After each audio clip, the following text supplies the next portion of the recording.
Distinguished participants, let us recognize indigenous peoples and local communities as the traditional custodian of our Earth's biodiversity and recognize their continuing connections to their traditional lands and waters.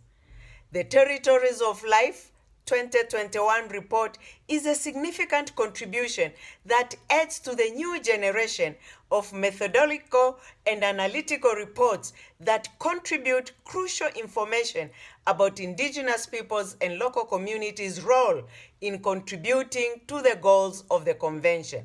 For example, one message of IPBES Global Assessment describes the traditional lands and waters of indigenous peoples and local communities as islands of biodiversity in an airy sea of degraded ecosystems.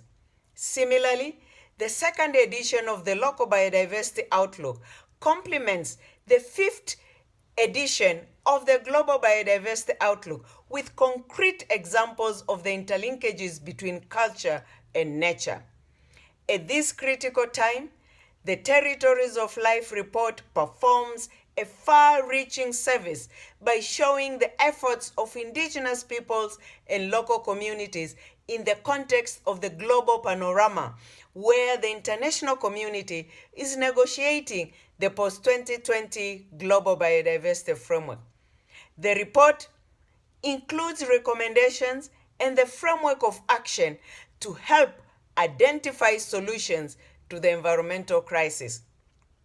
Today, indigenous peoples and local communities' actions effectively reduce the loss of biodiversity worldwide. Much of the success of their efforts are based on their traditional knowledge and control over their territories and waters. The report helps us to identify indigenous governance and management systems for biodiversity at the local level. Those systems offer new ways to envision realistic and truly transformative governance for biodiversity. The report was written under the principle of free, prior, and informed consent.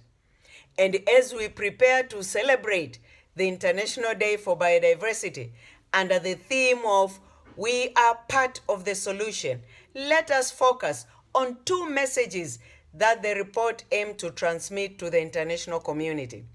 The first one is an optimistic testimony that destruction of nature can be successfully reversed.